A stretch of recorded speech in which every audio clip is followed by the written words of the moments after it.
மாமியார் மருமகள் அப்படிங்கிற ஒரு பிரச்சனை வந்து ஒரு தீராத பிரச்சனை. ஆனால் ஏன் தீராமல் இருக்குன்னு யோசிச்சு பார்த்துருக்கீங்களா? நம்பர் ஒன், ஃபர்ஸ்ட் மேரேஜுக்கு முன்னாடி பையன் தனக்கு மட்டும் அதிகமாக ரெஸ்பெக்ட் கொடுத்த மாதிரி இருக்கும். ஆனால் மேரேஜுக்கு அப்புறமா அந்த ரெஸ்பெக்ட் கொஞ்சம் கொஞ்சமாக கம்மியாகிற மாதிரி வந்து ஃபீல் பண்ணுவாங்க. நம்பர் டூ, மேரேஜுக்கு அப்புறமா பையனும் மருமகளும் சேர்ந்து எங்கேயாவது வெளியூர் பயணமெல்லாம் போவாங்க. அந்த மாதிரி டைமிங்கில் இவங்களை வந்து வீட்டில் விட்டுட்டு போவாங்க. அப்போ என்ன யோசிப்பாங்க அப்படின்னா, நம்மளை அவாய்ட் பண்ணுறாங்களோ, நம்மளை வந்து ஒதுக்கி வைக்க பார்க்குறாங்களோ அப்படிங்கிற மாதிரி எல்லாம் யோசிக்க ஆரம்பிப்பாங்க. நம்பர் த்ரீ, இது வரைக்கும் வீட்டில் எந்த ஒரு வீட்டில் ஃபங்க்ஷன் நடந்தாலும் எந்த ஒரு ப்ராசஸாக இருந்தாலும் அம்மாவை, அதாவது மாமியாரை கேட்டு தான் வந்து வீட்டில் பண்ணியிருப்பாங்க. ஆனால் இப்போ இன்னொருத்தர்கிட்ட கேட்கணும் அப்படின்னு நினைக்கும் போது அந்த இடத்துல ஒரு ஈகோ வந்து கிரியேட் ஆகும். நம்பர் ஃபோர், மாமியார் அப்படிங்கிறவங்க மருமகளை இப்படி தான் வச்சுக்கணும்னு நினைப்பாங்க. கீழே ஈக்குவலாக பார்க்கவே மாட்டாங்க. ஈக்குவலாக பார்த்தா பிரச்சனையே கிடையாது. இவங்க ரெண்டு பேருக்கும் உள்ளே இருக்கிற ஒரு பிரச்சனை என்ன தெரியுமா? ஒரு வெங்காயம் மாதிரிங்க. உரிக்க உரிக்க ஒன்றுமே இருக்காது. ஜஸ்ட் ஈகோ பிரச்சனை தான்.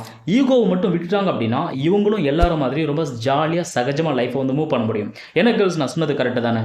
கரெக்ட் அப்படின்னா கமெண்ட் பாக்ஸில் எஸ்ன்னு சொல்லிட்டு போங்க.